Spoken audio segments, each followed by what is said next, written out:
Hello student, स्वागत है आपका अपने यूट्यूब चैनल बाल विकास अनूपगढ़ में। आज हम पढ़ेंगे क्लास 10th का 5th चैप्टर अमल व क्षार या दैनिक जीवन में रसायन। उसके अंदर क्या है कि अमल व क्षार की विवेचना की गई है कि अमल व क्षार का किस प्रकार से पता लगाया जाता है। तो पदार्थ होते हैं, खाद्य पदार्थ, उनका जो स्वाद है वो कैसे है, उसका कैसे पता लगाया जाता है, खट्टे हैं, कड़वे हैं, मीठे हैं, तो इस हिसाब से हम व्याख्या करेंगे। तो अमल क्या होंगे व क्षार क्या होंगे, इसे हम परिभाषित करते हैं। अमल क्या है? जो स्वाद में खट्टे पदार्थ होंगे, ये अमल है। और क्षार जो स्वाद में कड़वे होंगे।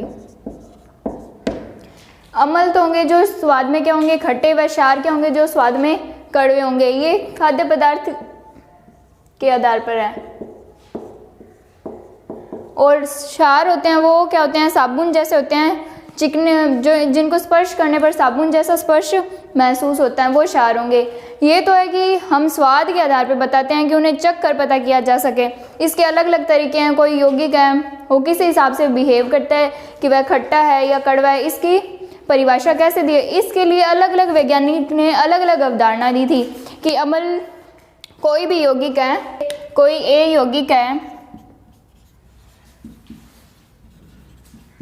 वो एसिड है या फिर बेस, इसकी अवधारणा अलग अलग जो वैज्ञानिक हैं उन्होंने अलग अलग बताया था कि कोई यौगिक किस प्रकार से बिहेव करता है, उनकी अलग अलग परिभाषाएं। अभी हम स्वाद या जो चख के पता कर सकते हैं उस हिसाब से देखते हैं। जैसे घरों में नॉर्मली आपने देखा लाल चींटी होती है, या नॉर्मली जो चींटी होती है उनके डंक में फॉर्मिक एसिड पाया जाता है। उसके काटने में थोड़ी स्किन फूल जाती है, इसमें फॉर्मिक एसिड पाया जाता है। और जैसे संतरे में इसका स्वाद भी खट्टा होता है, इसमें एस्कॉर्बिक एसिड पाया जाता है। और जो इमली है उसमें टार्टरिक एसिड पाया जाता है। ऐसे अलग अलग उदाहरण हम देख सकते हैं। जैसे सिरका हो गया, घरों में खाद्य पदार्थों को सुरक्षित रखने के लिए जो खाद्य परिरक्षक के रूप में हम यूज़ करते हैं सिरका, उसमें पाया जाता है एसिटिक एसिड पाया जाता है। ये अलग अलग अवधारणा है। कि अब देखते हैं कि अब अमल है वो भी अलग अलग प्रकार के होंगे। जैसे प्रबल अमल हो गया या दुर्बल, ये अलग अलग उदाहरण हो जाते हैं कि प्रबल अमल कौन से हैं, दुर्बल अमल कौन से हैं। अभी हम देखते हैं कि अमल का कैसे पता करते हैं। जैसे पीएच के आधार पे भी अलग अलग तरीके हैं उसके पता करने पे। उसकी जैसे अम्लों की पीएच होती है 1 से 7 के बीच में पाई जाती है। और यह स्पेशली जो स्पेशल पॉइंट है इसका वो ये है कि ये नीले लिटमस पेपर को लाल कर देते हैं। कोई जैसे हमने विलेन लिया, हमें नहीं पता है कि वो अमल है या क्षार है, तो यदि वो अमल है तो हम लिटमस पेपर को उस विलेन में डालेंगे तो वो नीले लिटमस पेपर को लाल में बदल देगा, तो हमें पता चल जाएगा कि वो क्या है, अमल है। इस हिसाब से हम क्षार का पता करते हैं। उसके बारे में हम अभी जस्ट आगे पढ़ेंगे। ये इसका और लिटमस पेपर क्या होता है, लिटमस पेपर या लिटमस विलेन को लाइकेन के पौधे से प्राप्त किया जाता है। कि किससे प्राप्त किया जाएगा, लिटमस पेपर को लाइकेन के पौधे से प्राप्त किया जाएगा। ये तो है जैसे अमल के बारे में नॉर्मली जो डेफिनेशन होगी। अभी हम क्षार का पढ़ते हैं। क्षार या फिर बेस। अब ये लिटमस पेपर को क्या, बी से याद रखो ब्लू, ये रेड से क्या हो जाएगा, ब्लू। लिटमस पेपर कोई भी विलेन है क्षार का, या हमें नहीं पता वो क्षार है, तो हम लिटमस पेपर को इसके अंदर डालेंगे तो ये, अगर लिटमस पेपर रेड लिया तो वो ब्लू कर देगा। अगर हमने इसके विलेन के लिए ब्लू पेपर यूज़ किया है तो नो चेंज, तो वो कोई भी परिवर्तन शो नहीं करेगा। और ये स्पर्श करने पर साबुन जैसा चिकना होता है।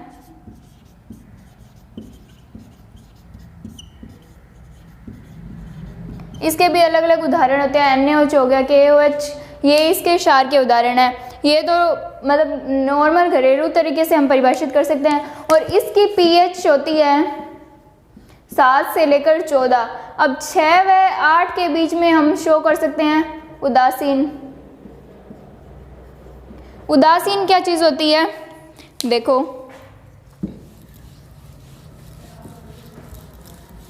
उदासीनीकरण, अब अमल, क्षार और उदासीनीकरण। उदासीनीकरण भी इसका एक मेन पार्ट हो जाता है, उदासीनीकरण या उदासीन।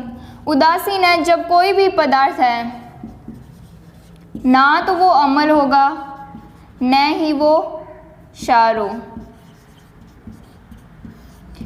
दोनों ही शो ना करें, ना ही वो अमल की तरह व्यवहार करें ना ही वह क्षार की तरह, तो क्या होगा? उदासीन।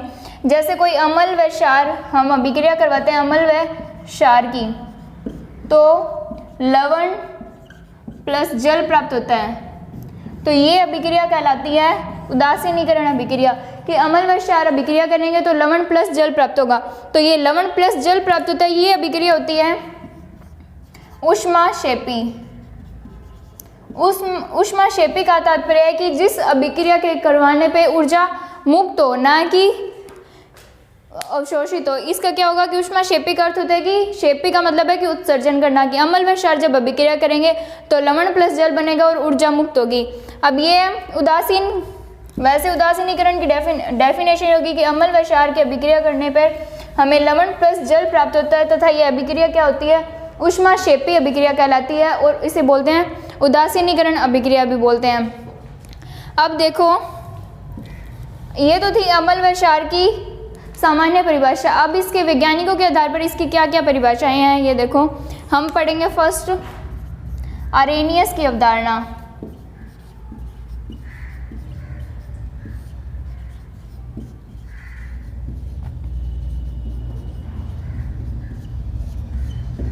देखो इसने अमल के बारे में क्या परिभाषा दी थी। कोई पदार्थ है वो जलीय विलयन में, अब किसी पदार्थ को हम जलीय विलयन में डालते हैं तो वो किस हिसाब से रिएक्ट करेगा, ये इसने बताया है कि कोई पदार्थ लिया हमने, इसको जलीय विलयन में डाला, जलीय विलयन में ये अपघटित होगा, तब ये H प्लस व OH माइनस मुक्त करेगा। ये अगर कोई पदार्थ है कि जलीय विलयन में डाला, H प्लस व OH माइनस देगा, अगर वो H प्लस उत्सर्जित कर रहा है तो वो क्या कहलाएगा? अमल कहलाएगा। अगर वो OH माइनस मुक्त कर रहा है तो वो क्या कहलाएगा? क्षार। ये इसकी परिभाषा है कि कोई पदार्थ हम जलीय विलयन में डालने पर वह अपघटित होकर H प्लस आयन दे तो वो पदार्थ अमल कहलाएगा। किसकी परिभाषा? आरेनियस की। और आरेनियस ने क्षार के बारे में क्या अवधारणा दी थी कि कोई पदार्थ लिया हमने और वो डाला जलीय विलयन में, तो वो कौन सा क्या उत्सर्जित करेगा? OH माइनस, हाइड्रोक्सिल आयन बोलते हैं इसे।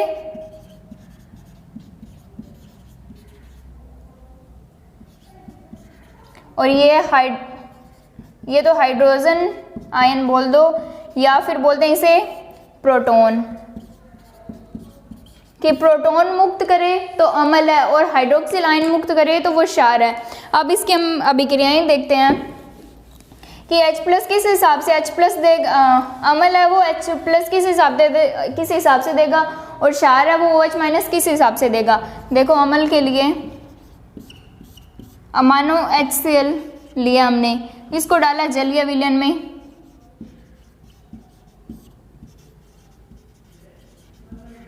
तो ये क्या देगा?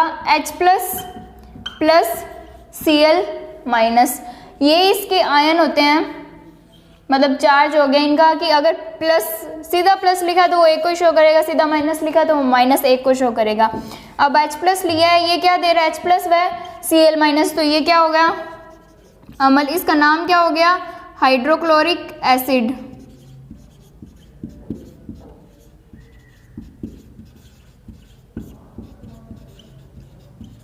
ये दे रहा है। अब जैसे अलग अलग इसके उदाहरण है, ये क्या होता है? HCl क्या एक प्रबल अमल है। अभी हम प्रबल अमल व दुर्बल अमल के बारे में भी पढ़ेंगे कि HCl को जलीय विलयन में डाला, H प्लस व Cl माइनस दिया, इस हिसाब से लिया हमने। H2SO4 लिया, H2SO4 को जलीय विलयन में डाला तो ये किस हिसाब से देगा?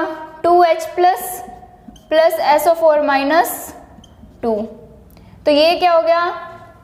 एक एसिड हो गया, इसका नाम हो गया हाइड्रोजन सल्फेट बोलते हैं या सल्फ्यूरिक एसिड बोलते हैं। तो या फिर ये एक हिसाब से भी अभिक्रिया दे रखे H प्लस देगा, तो यहाँ HSO4 माइनस, ये दो तरह से अभिक्रिया कर सकता है कि 2H प्लस भी दे सकता है, तो SO4 में -2 चार्ज आ जाएगा। और अगर एक H प्लस निकाला है तो इसके पास एक की कमी होगी तो एक माइनस आ गया। ये दोनों है प्रबल अम्ल, सल्फ्यूरिक एसिड और हाइड्रोक्लोरिक एसिड एक प्रबल अम्ल है। अब दुर्बल अम्ल है जैसे H2CO3, ये देगा H plus plus HCO3 minus या 2H प्लस प्लस CO3 -2। ये दोनों तरह से अभिक्रिया कर सकता है कि H प्लस भी दे सकता है और HCO3 -2 भी। एक है एसिटिक एसिड बोलते हैं जिसे या सिरका, ये क्या देगा किस हिसाब से, हमें एक H प्लस निकालना है, एक H प्लस निकाल दिया, CH3COO माइनस। तो ये क्या होंगे, अम्ल की अभिक्रियाएं होंगी। इसने पहले ही बताया था कि आर्यनियस ने बताया था कि अम्ल है वो जलीय विलयन में डालेंगे तो H प्लस देगा, तो H प्लस अब में मिल रहा है, बाकी कुछ भी प्राप्त हो हमें H प्लस से मतलब रखना है। अब जैसे क्षार की अभिक्रिया किस हिसाब से होगी, देखो क्षार है, NaOH लिया, इसको जलीय विलयन में डाला हमने, तो NaOH क्या देगा, Na प्लस OH माइनस, तो ये क्या है, एक क्षार। इसने क्या कहा था कि क्षार क्या देगा, OH माइनस आयन देगा, तो वो क्या कहलाए, कोई भी पदार्थ है वो OH माइनस आयन दे रहा है तो वो क्या है, क्षार है। या लिया हमने KOH, तो ये देगा K प्लस OH माइनस, ये भी क्या है, क्षार है। तो क्षार क्या देगा, जलीय विलयन में OH माइनस आयन, और अम्ल क्या देगा, H प्लस आयन देगा, तो ये क्षार होंगे। अभी हम देखते हैं कि प्रबल अम्ल व दुर्बल अम्ल क्या होता है, और जो हमें H प्लस प्राप्त हो रहे हैं अम्ल की अभिक्रियाओं में, जो अम्ल की अभिक्रियाओं में हमें H प्लस प्राप्त हो रहे हैं, ये इतने ज़्यादा क्रियाशील होते हैं कि जलीय विलयन लिया है हमने तो वहाँ क्या है, H2O है, तो ये इसके साथ अभिक्रिया करके क्या बनाता है, H3O प्लस आयन बना लेता है। इसे क्या बोलते हैं, हाइड्रोनियम आयन। ये इंपॉर्टेंट क्वेश्चन है कि हाइड्रोनियम आयन किस हिसाब से बनता है और कैसे प्राप्त होता है। तो क्या है कि जो हम अम्ल की अभिक्रियाएं करवा रहे हैं, अम्ल की अभिक्रियाओं में H प्लस उत्पन्न हो रहा है, और ये H प्लस इतना अत्यधिक क्रियाशील है कि जो हमने विलयन लिया है जलीय विलयन, उसमें उपस्थित जल से अभिक्रिया करके क्या बना लेगा, H3O प्लस आयन बना लेगा, जिसे बोलते हैं हम हाइड्रोनियम आयन। ये हमें किससे प्राप्त होगा कि अम्ल की अभिक्रियाओं में H प्लस जो प्राप्त हो रहे हैं वही आयन है जो इससे अभिक्रिया कर रहे थे, इसीलिए हम ऐसा विलयन लेंगे कि H प्लस अभिक्रिया ना कर पाए। जो हमें उत्पाद चाहिए उस पर हम फोकस रखेंगे। अब देखो, अब प्रबल अम्ल व दुर्बल अम्ल या प्रबल क्षार व दुर्बल क्षार क्या है। प्रबल अम्ल, प्रबल क्षार, तो प्रबल से सीधा ही मान मतलब परिभाषा हम ज्ञात कर सकते हैं। अम्ल क्या की, अम्ल की परिभाषा थी कि H प्लस दे वो अम्ल है, तो वो क्या है कि जो ज़्यादा H प्लस दे, H प्लस का मान बहुत ज़्यादा हो कि जलीय विलयन में डालने पर अत्यधिक मात्रा में H प्लस उत्पन्न करे, तो वो क्या है, प्रबल अम्ल। यही OH माइनस के लिए हो जाएगी कि OH माइनस की मात्रा क्या बहुत ज़्यादा अधिक है, किसी जलीय विलयन में डालें या किसी भी यौगिक के पास अत्यधिक मात्रा में H प्लस आयन है तो वो क्या है, प्रबल अम्ल, और किसी के पास OH माइनस आयन है तो वो प्रबल क्षार। दुर्बल में क्या हो जाएगा, इसका विपरीत दुर्बल हो जाएगा कि H प्लस की मात्रा क्या कर दो, कम, तो ये क्या हो जाएगा, दुर्बल, कि ये जलीय विलयन में डालेंगे तो ये कम H प्लस आयन उत्पन्न करेंगे, तो वो क्या हो जाएंगे, दुर्बल। और यही दुर्बल क्षार के लिए हो जाए, दुर्बल क्षार के लिए हो जाएगा कि OH माइनस आयन है वो कम मात्रा में उत्पन्न करे तो वो दुर्बल क्षार है, और अगर अत्यधिक मात्रा में करेंगे तो वो प्रबल क्षार है। H प्लस का मान ज़्यादा होगा तो वो प्रबल अम्ल हो जाएगा। अब देखो इस हिसाब से ये तो हो गए प्रबल क्षार और प्रबल। अब इसके उदाहरण देखो, प्रबल अम्ल तो होते हैं HCl, HNO3 नहीं, H2SO4, और दुर्बल अम्ल H2CO3 CH3COH एसिटिक एसिड हो गया, ये कार्बनिक एसिड हो गया, ये HCl हाइड्रोक्लोरिक एसिड और सल्फ्यूरिक एसिड। और प्रबल क्षार KOH, पोटेशियम हाइड्रोक्साइड और ammonium hydroxide NaOH, sodium hydroxide दुर्बल क्षार है NH4OH, अमोनियम हाइड्रोक्साइड।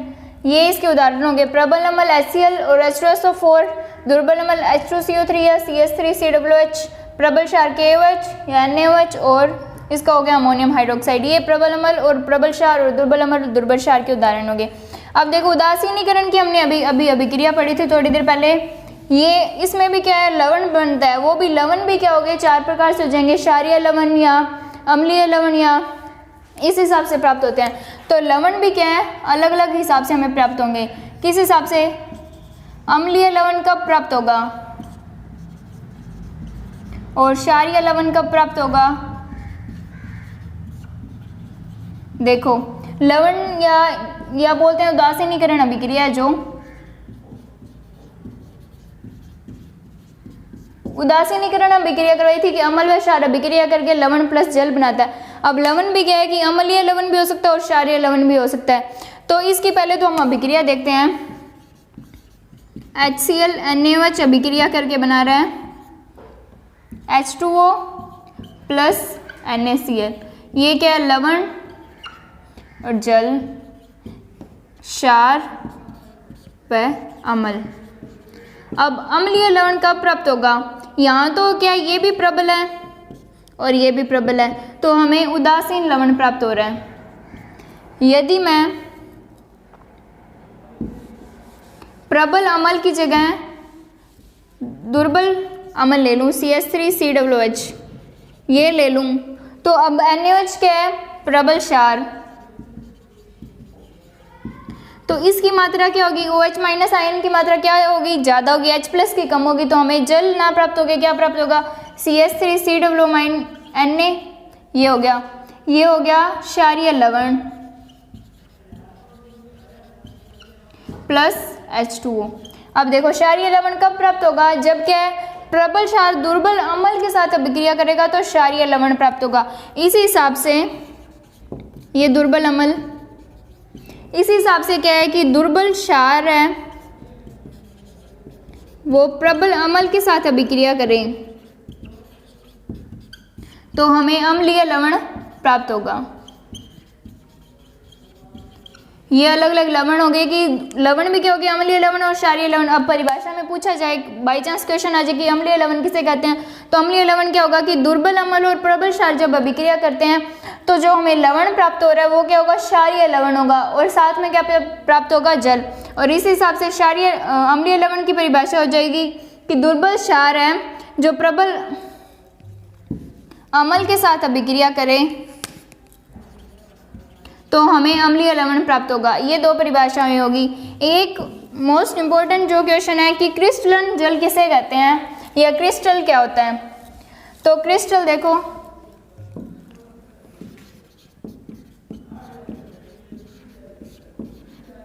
जल या फिर क्रिस्टल,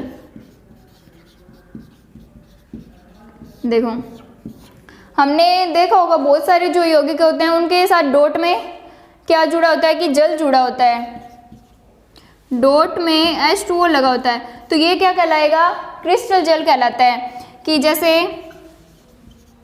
Na2CO3 डॉट 10H2O हो गया, या फिर कोई भी हमने जिप्सम के साथ जुड़ा होता है या फिटकरी के साथ है, जिप्सम या फिटकरी, फिटकरी के साथ 24 H2O लगे होते हैं। तो फिटकरी और जिप्सम के साथ जो डॉट में H2O लगा है वो क्या क्रिस्टल के रूप में है। जो डॉट में H2O लगे होते हैं या अणु के रूप में होते हैं, जो अणु के रूप में जो जल हो, किसी भी यौगिक में अणु के रूप में जो जल लगा वो क्रिस्टलन जल कहलाएगा। कि लवण के इकाई सूत्र के साथ अणु के रूप में जो जल उपस्थित है वो क्या कहलाता है, क्रिस्टलन जल कहलाता है। कि परिभाषा होगी कि लवण के इकाई सूत्र में क्या है कि अणु के रूप में जो जल उपस्थित है वो क्या कहलाता है, क्रिस्टलन जल कहलाता है। इसके बहुत सारे एग्जाम्पल हैं जो क्रिस्टलन जल के रूप में, जैसे CaSO4 है, 2CaSO4 हाफ H2O। अब ये हाफ H2O है, ये क्या है, अणु के रूप में जो जल उपस्थित है, ये क्या है, जल के क्रिस्टल। तो ये यौगिक में बहुत सारे यौगिकों में हमें आमतौर पर देखने को मिल जाता है कि जो H2O डॉट में लगे वो क्या कहलाते हैं कि अणु के रूप में जो जल उपस्थित है वो क्या कहलाएगा, क्रिस्टल कहलाएगा। जल का जो क्रिस्टल है उसे क्या कह देंगे, क्रिस्टलन जल कहलाते हैं। धन्यवाद स्टूडेंट। अगर आपको वीडियो पसंद आई तो लाइक और शेयर जरूर करें, हमारे चैनल को भी सब्सक्राइब करें। Thank you.